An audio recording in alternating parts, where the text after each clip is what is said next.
Archie and Reggie. Archie treats the girls in his class with kindness and respect, always offering to carry their books. Reggie obsesses over certain girls in his class and gets angry whenever they rebuff his advances.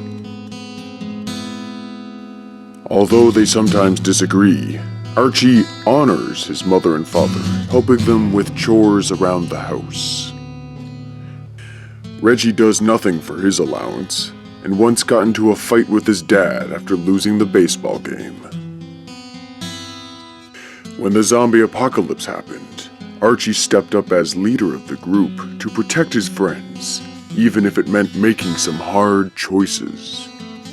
Moving from town to town, Reggie withdraws further into himself, consumed by his darkest secret, that he's personally responsible for the end of the world.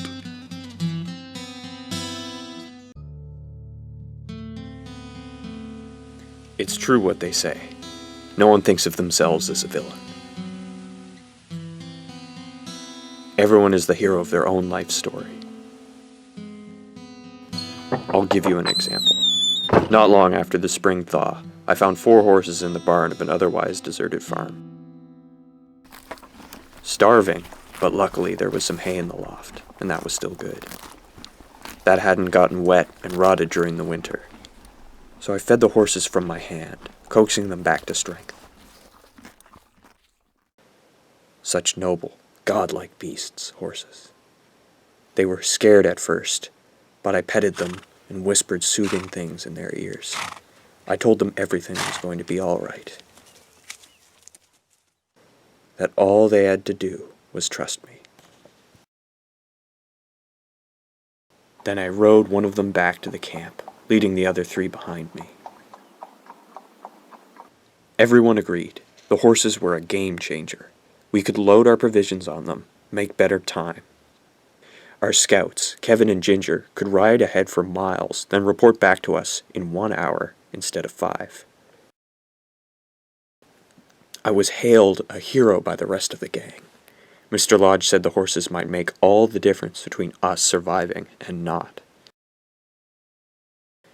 Veronica kissed me on the cheek and said she always knew I'd step up and come into my own one day. It's just, who could have predicted it would take a zombie apocalypse for that to happen? But that's just how life works sometimes. You don't find out who you really are until the world tests you, I guess. The only thing is, I didn't find the horses and lead them back to camp. Archie and Betty did. I watched while everyone else rallied around them, slapping them on the back, congratulating them. That's me, Reggie Mantle, always on the outside looking in. Have you ever gone to the movies? A big, stupid comedy, for instance, and everyone around you is laughing their asses off? Except for you. You're not laughing. And you think, what is wrong with these people? Why does anyone think this is funny? Or you're at another movie, a horror movie, and the exact opposite thing happens. You're the only one laughing, and you think, this scene with the power drill is hilarious. Why is no one but me getting the joke? Imagine that being your life, day in, day out. This one time in the computer lab, we were hanging out, playing video games, looking at porn. You know, typical bro stuff. And Dilton, that dork, goes, "Oh, this is great. Guys, we have to take an online quiz. Are you a sociopath?" Question number 1. Are you superficially charming and intelligent? Congratulations, Arch. You are definitely not a sociopath. Nah, I'm just the boy next door. yes, I thought, my blood running cold. Yes, I am superficially charming and intelligent. I mean, that's why I call myself Mantle the Magnificent. Do you have delusions or other signs of irrational thinking? I was relieved. I actually didn't have delusions. I knew exactly who I was. So, cool, I thought. Maybe I wasn't. For sociopaths, the answer is no. They are super rational, coldly so. Oh, hell. I felt like someone punching me in the abs. Over and over. I have amazing abs, by the way. Rock hard. Do you tell lies or say insincere things? Do I? Insincerity is my brand. Are you pathologically egocentric? Only insofar as that everything's about me. Are you a crazy party fiend? My nickname in 6th grade was King of the Keggers, so my answer to that would be beer pong.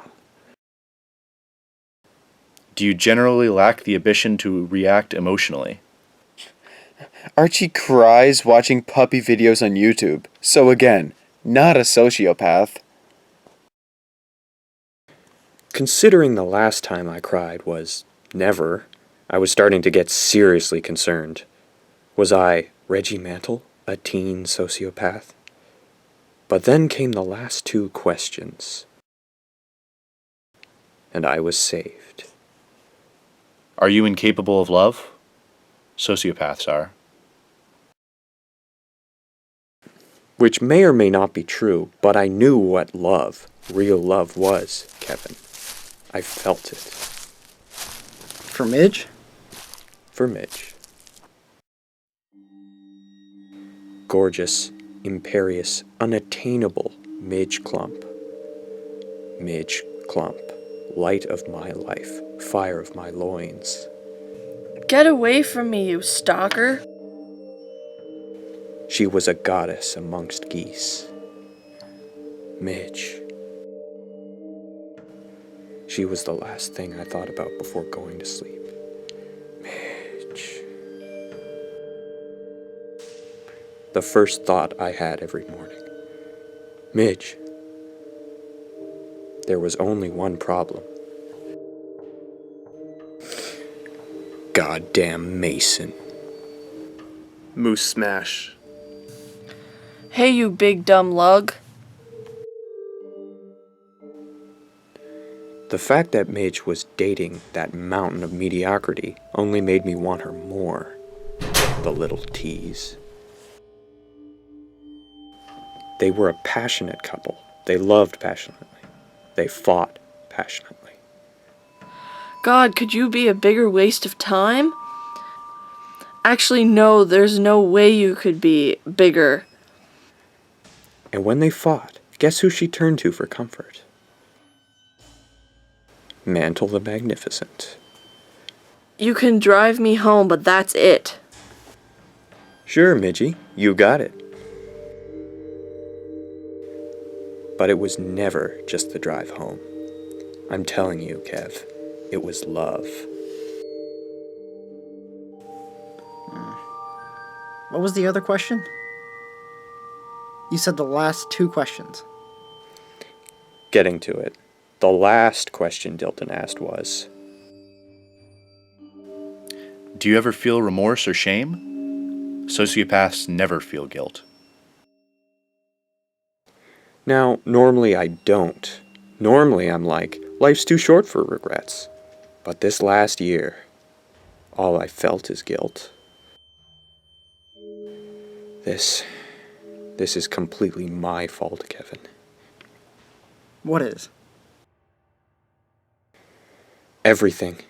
The zombies, the apocalypse, the zombie apocalypse. I'm responsible. Wow. What are you talking about, Reggie? Responsible how?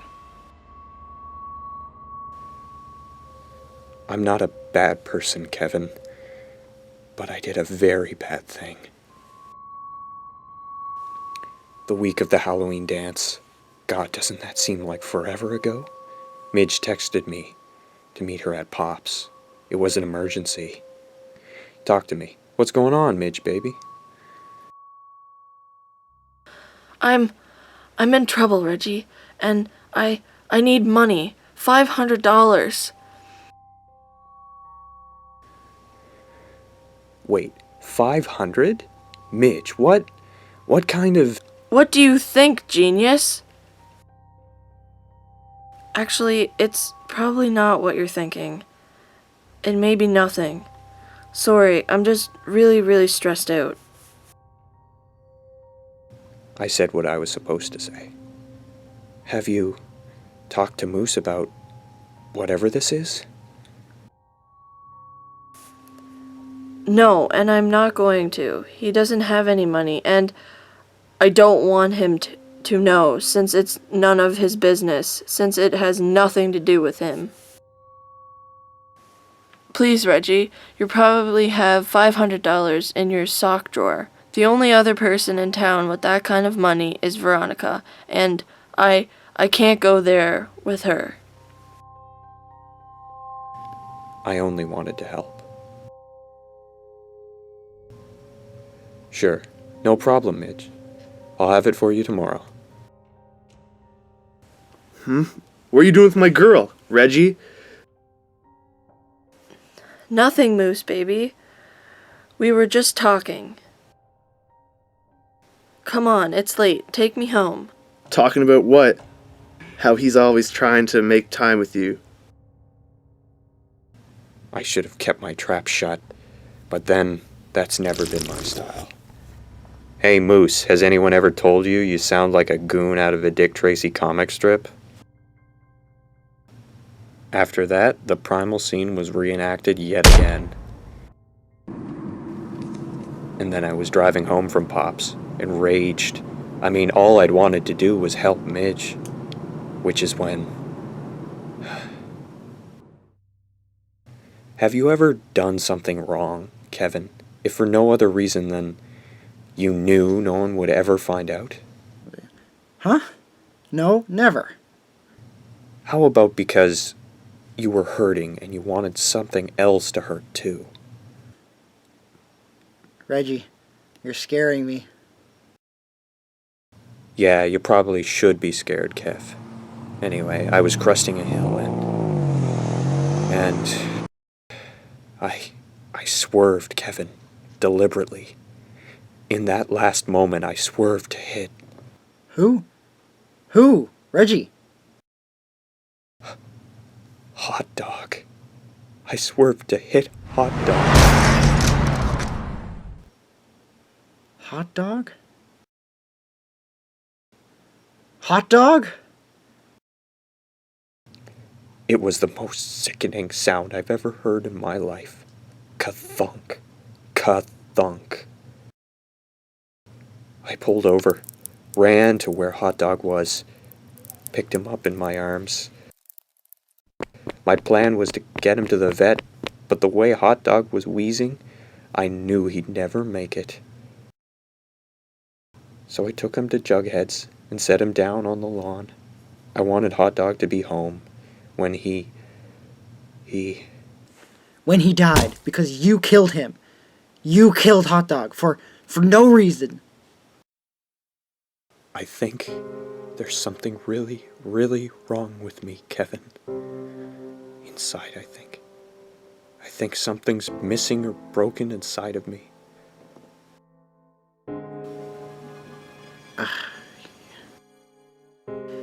Yeah, I think so too. Why the hell are you telling me this, Reg? You know I have to tell the others, right? I do, and I want you to. I want them to know I was responsible, so they're not thinking it was God, or something random, or something they did that brought this horror down on us. You killed an innocent animal, Reggie, and yes, that's sick. And yes, you'll have to answer for that, but you didn't. Yeah, I did! I'm not smart enough to figure it all out, but I goddamn know, that me killing Hot Dog is what started this mess, which means only I can end it. Let's head back to camp, Reggie. We will figure all this out there. I'm not going back to camp, Kevin. Ever. Like I said, I told you about Hot Dog, so you could tell them for me. Give them my confession. Archie, Bets, Ronnie, they've been my friends forever. I can't look them in the eye and tell them who I really am, what I did. You go off by yourself, Reggie? That's suicide. Tell them I'm sorry, and tell them I'm going to fix this. Reggie, I can't let you go. What will you do, Kevin? Shoot me in the back? Go ahead. I deserve it. I'd welcome it, in fact. You'd probably get a medal from the others. Reggie? See you on the flip side. He said, and then he vanished into the woods. Two choices at that point. Follow Reggie into the forest, or 2, come back to the camp and report what happened to you guys, the inner circle. I chose option 2. You did the right thing, Kevin. He couldn't have gone too far. We can split up into teams, sweep the area in quadrants. Or we can do nothing. Reggie made a choice. We can simply honor that choice. Veronica, he's one of our oldest friends. And if we find him, what do we do then? Put him on trial? Throw him in jail? Betty, you too? He killed Hot Dog, Archie. Hot Dog. Maybe Veronica's right. Maybe we don't need Reggie to be the best man at our wedding.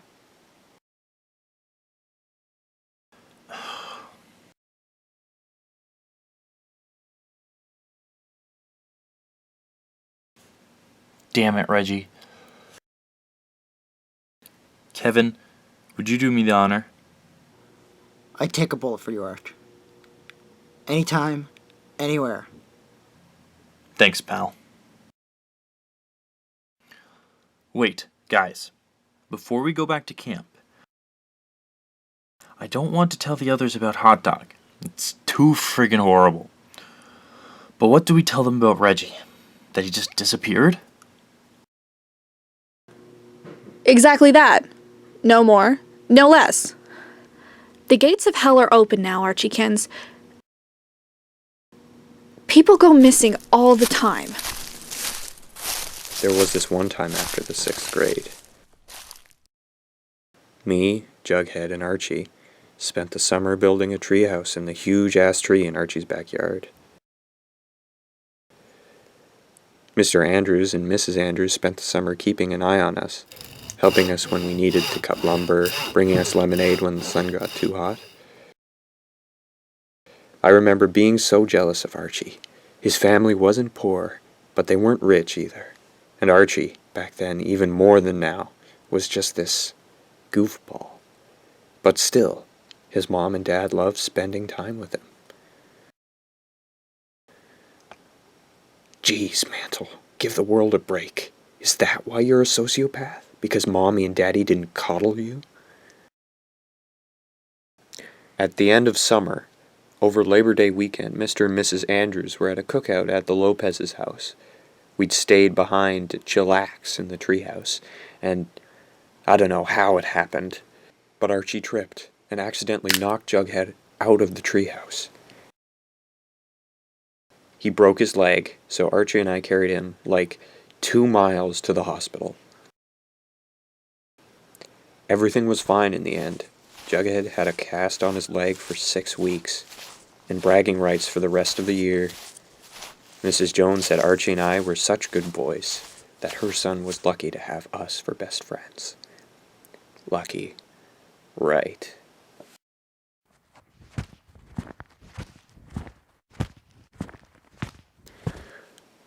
It's 7 hours of backtracking before I see them. The army of the damned, walking along Route 66, coming after me and my friends.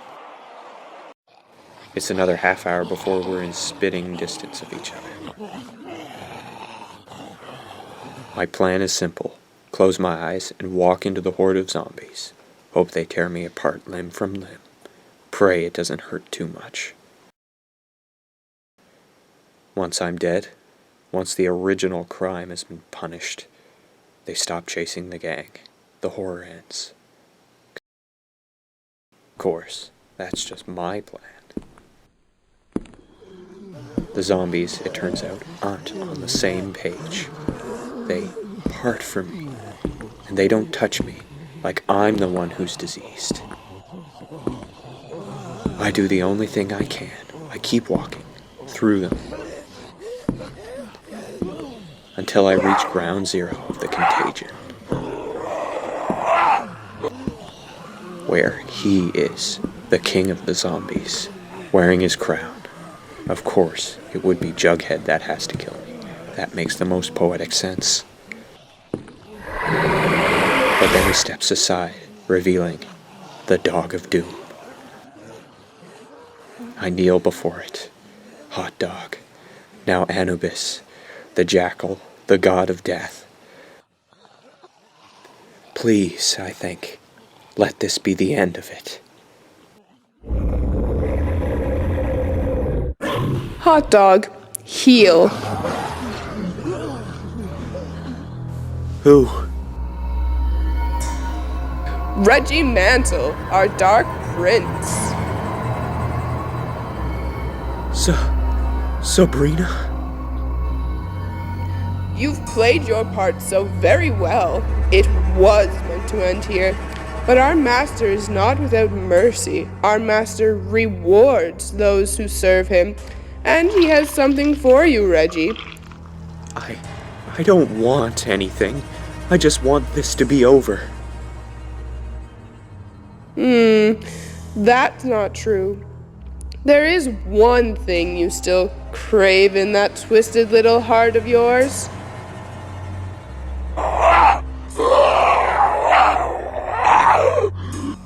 Midge. Light of my life, fire of my loins.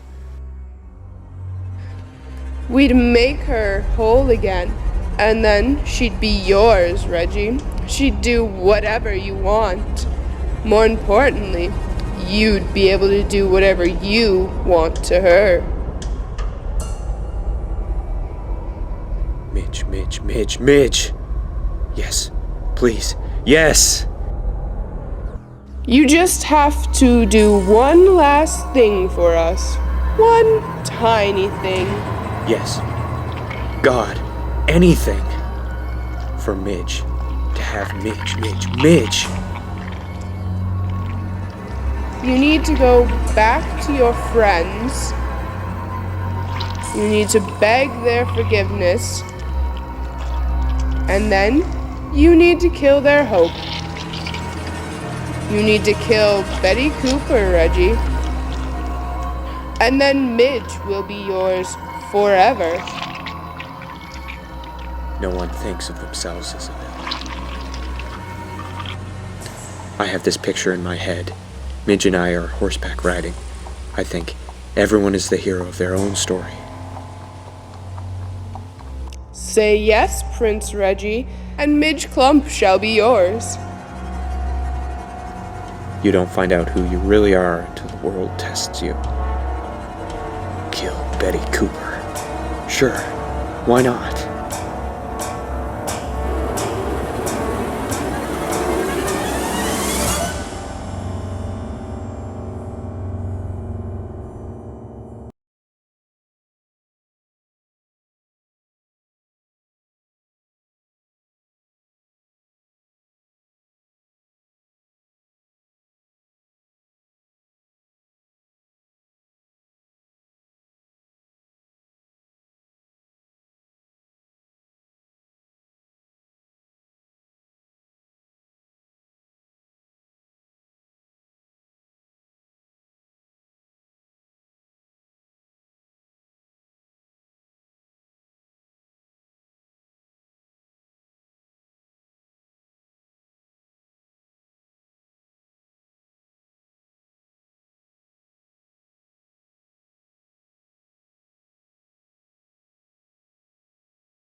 Hello, listeners. This little post-credit announcement is to reveal the next and upcoming radio drama, and to sort of briefly discuss why Archie number 10 is not going to be coming, and that Archie number 9 that you have just watched is going to be the last of the Afterlife with Archie series radio drama. You see, if you are a reader of the comic series, you know that issue 11 has not come out. Issue 10 was published in 2016. It has been a good long while. Well, I don't necessarily have the resources to produce the Josie and the Pussycats interlude issue, and with the fact that the series is basically cancelled until further notice, the incentive to do it isn't there entirely. But if number 11 ever does come out, I will without a doubt do number 10 and continue onwards with the Afterlife with Archie series, if it ever continues, that is. But, alas, I'm here to announce that the next radio drama series that Jim Bad Productions will be taking on is All-Star Batman, starting off with issues 1 to 5, the My Own Worst Enemy story arc, and going from there, because following that is the big project that we've been working on in the background, whilst doing Archie, whilst doing the upcoming All-Star Batman series, is the Marvel Comics adaptation of Stephen King's The Stand. It is an epic novel of grand proportions, set in a post-apocalyptic world where a superflu ravages the world, destroying 99% of the population, and the story follows the 1%, the survivors. And one of my personal favorite stories, and with a comic adaptation, I was like, wow, let's do it. And thus, we are doing it. And currently in the process of recording audio for the series, All-Star Batman issues 1 to 5, and we'll definitely finish the All-Star Batman series run, which only had 14 issues anyways, but we'll be moving on to the next big project, Stephen King's The Stand. That's the big one. Coming up next on Jim Bad Productions.